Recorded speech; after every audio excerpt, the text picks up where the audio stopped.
से टकराने की वजह से रूस का ये मिशन फेल हो गया है। और ये भी कहा जा रहा था कि पहले से दरअसल कोई टेक्निकल दिक्कत आ रही थी। हालांकि रूस के साइंटिस्ट लगातार इस बात का दावा कर रहे थे कि देखिए जितनी टेक्निकलिटीज है उन सबको सॉल्व कर लिया जाएगा और हमारा ये मिशन सक्सेसफुल होगा। लेकिन रूस को ये बहुत बड़ा झटका लगा है। तो रूस के वैज्ञानिकों के चेहरे उतर चुके हैं, लेकिन इस वक्त जो भारत की उम्मीदें हैं, खासकर इसरो के वैज्ञानिकों की जो उम्मीदें हैं वो बहुत ज्यादा बढ़ी हुई है। इस वक्त सबसे बड़ी जानकारी हम अपने दर्शकों को ही बता रहे हैं और इस वक्त हम सीधे अपनी सहयोगी प्रियंका कांडपाल का रुख करते हैं। प्रियंका, एक तरफ हम भारतवासी जो हैं वो बेहद उत्साहित हैं इस बात से लेकर कि चांद के बेहद करीब हम पहुंच चुके हैं, लेकिन रूस को जो लूना 25 के जरिए झटका लगा है उसको हम किस तरीके से देखें? देखिए, महत्वाकांक्षी प्रोजेक्ट था। रशिया की भी अगर बात करें, 49 सालों बाद मून पर अपना कोई मिशन रशिया ने भेजा था।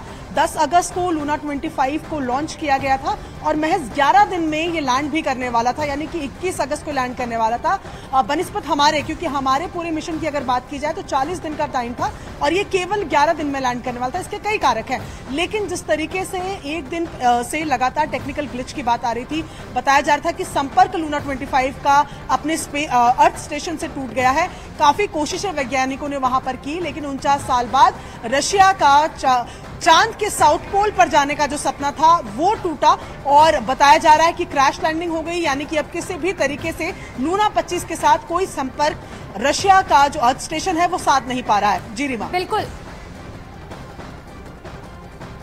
और ज्यादा बातचीत के लिए हमारे साथ के सिद्धार्थ साइंटिस्ट जो हैं वो जुड़ चुके हैं। सर, आपका बहुत बहुत स्वागत है। लेकिन सबसे पहले आपसे टेक्निकलिटी समझना चाहेंगे।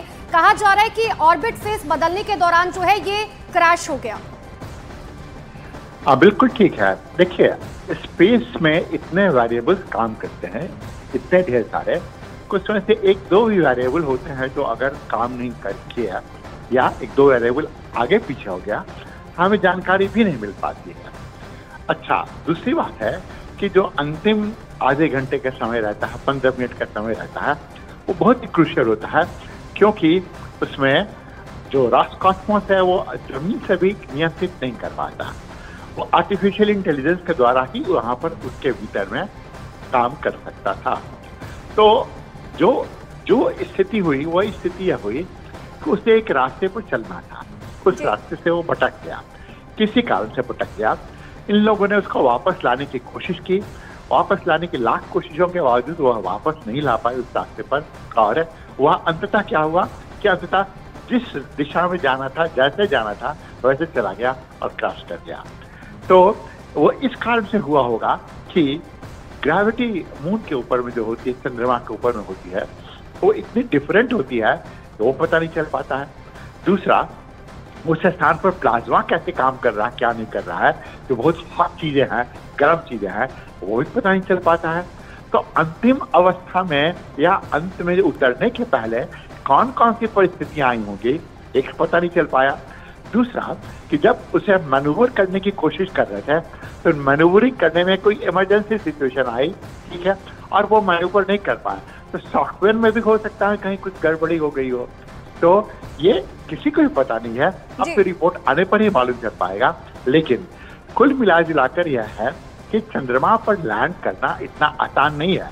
अब सोचिए, लूना टेक्निकली कितना एडवांस था, उसमें वह 1 साल तक वहां पर रहता, उसमें जेसीबी तरह के कुछ चीजें, इंस्ट्रूमेंट भी थे जो वहां पर जमीन को खोद खोद कर गड्ढा करके वहां की मिट्टी निकालता। और तो और वहां पर गर्म में भी, मतलब कि 100-150 डिग्री सेंटीग्रेड में भी सर्वाइव करता और -200 डिग्री सेंटीग्रेड में भी सर्वाइव करता है।